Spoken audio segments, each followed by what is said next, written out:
Fala galera do Aprenda.com, sou o professor Xande de Matemática. A gente está aqui hoje para falar sobre o assunto de trigonometria e vamos conhecer hoje o ciclo trigonométrico, as características do ciclo trigonométrico, que foi a razão de ser da invenção, da criação da trigonometria. Então primeiro, acompanhe comigo o nosso ciclo trigonométrico. A gente fala ciclo trigonométrico, alguns falam círculo trigonométrico, circunferência trigonométrica. O importante é que o ciclo trigonométrico é a nossa circunferência, onde nessa circunferência nós estamos passando pelo seu centro um plano cartesiano, eixo x, eixo y, certo? Então nós vamos destrinchar um pouquinho a nossa circunferência. Primeiro, observe que essa circunferência, com a inserção dos eixos cartesianos, a nossa circunferência se divide em 4 partes, chamados quadrantes. O primeiro quadrante, superior direito. Segundo quadrante, superior esquerdo. Terceiro quadrante, inferior esquerdo. Quarto quadrante, inferior direito. E como nós já sabemos da geometria que uma circunferência possui uma unidade angular de 360 graus, quando nós dividimos a nossa circunferência, o nosso ciclo trigonométrico em 4 partes, 4 quadrantes, cada quadrante tem um arco medindo 90 graus. E nós temos ali no nosso cantinho direito a chamada origem dos arcos, nosso ângulo de 0 graus. E no nosso ciclo trigonométrico, os nossos arcos, os nossos ângulos, eles crescem positivamente no sentido anti-horário. Sentido anti-horário é o sentido de crescimento dos nossos arcos, os arcos positivos. Já o sentido horário, onde tem os nossos arcos negativos. Então, partindo da nossa origem dos arcos, no cantinho direito ali, onde tem os 0 graus, chegando ao fim, passa por todo o primeiro quadrante e ao final do primeiro quadrante nós encontramos o ângulo de 90 graus. Depois, entramos no segundo quadrante e finalizamos com 180 graus. Entramos no terceiro quadrante e chegamos em 270. E no quarto quadrante, entramos no quarto quadrante e finalizamos com 360 graus. Beleza? Ótimo. É importante ressaltar que os ângulos que estão localizados sobre os eixos, onde estão os ângulos de 0 graus, 90, 270 e 360, esses ângulos, eles não pertencem a nenhum quadrante. Esses caras são valores especiais que a gente vai tratar sobre esses caras em aulas posteriores, certo? Então, nessa aula, nós vamos trabalhar com os ângulos localizados nos quadrantes. Só que a gente, então, observa que o primeiro quadrante são ângulos localizados entre 0 e 90 graus. No segundo quadrante, ângulos que estão entre 90 e 180.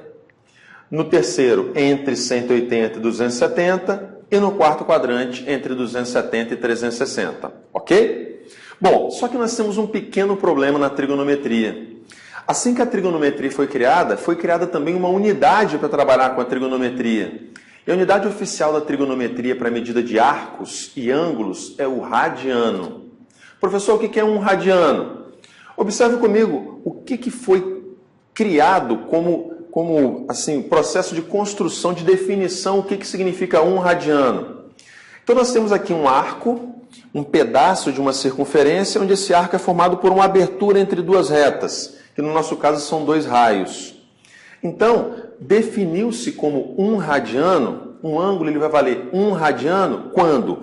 Quando o comprimento do nosso arco, comprimento é distância. Pega um arco, corta 2 pedacinhos e estica, mede o comprimento. Então o ângulo mede 1 radiano quando o comprimento do arco tiver exatamente o mesmo tamanho do raio da circunferência onde ele está inserido. Certo? Então pode ser qualquer circunferência, tamanho grande ou tamanho pequeno, não importa. Se o arco formado pela abertura do seu ângulo tiver o mesmo tamanho, o mesmo comprimento do raio, aquele ângulo ali dentro vale 1 radiano. Certo? Só que quando inventou-se a unidade de radiano, nós começamos a ter ângulos de forma muito decimais. E aí passamos então a representar esses ângulos com valores inteiros com a utilização da nossa unidade π, o nosso famoso π, que vale 3,14 aproximadamente. Os nossos ângulos em radianos, eles utilizam muito a unidade π como referência, para que a gente possa manipular valores mais inteiros, certo? Então, observe exemplos de ângulos em radianos. Nós temos, por exemplo, 5π sobre 3 radianos. 3π sobre 4 radianos, 7π sobre 6 radianos. São exemplos de ângulos em radianos.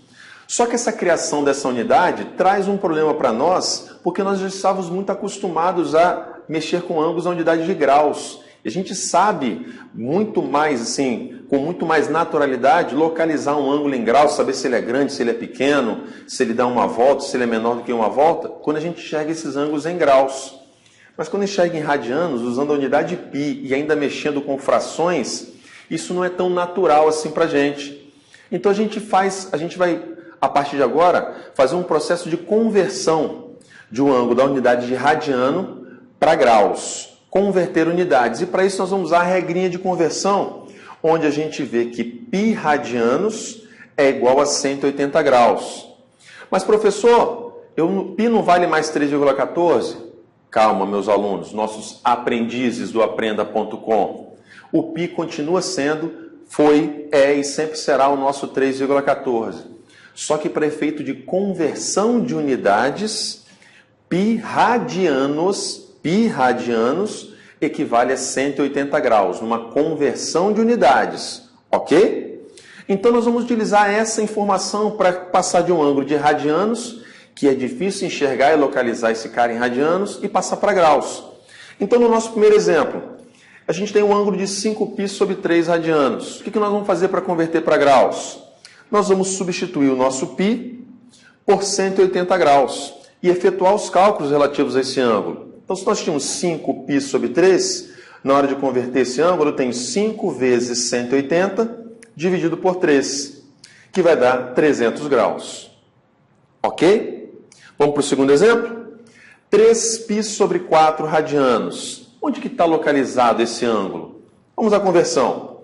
3 vezes 180 graus, substituindo π radianos, sobre 4. E simplificando, multiplicando, temos 135 graus, localizado no segundo quadrante. E o nosso terceiro exemplo, o ângulo de 7π sobre 6 radianos. Vamos converter esse cara? 7 vezes 180, substituindo π, dividido por 6, equivale a 210 graus. 210 graus, terceiro quadrante. Então, observe que analisar um ângulo, enxergar um ângulo em graus é muito mais fácil e prático localizar em que quadrante ele está do que se a gente tiver que enxergar em radianos. Beleza? Então, esse é o nosso primeiro passo da trigonometria. Saber, a partir do ciclo trigonométrico, localizar onde que estão os nossos arcos. Lembrando que radiano é a unidade oficial, só que enxergar o ângulo em graus fica muito mais natural e mais fácil para a gente. Beleza? Então eu te convido para ficar ligado ainda na nossa próxima aula, onde a gente vai ver o processo de redução ao primeiro quadrante.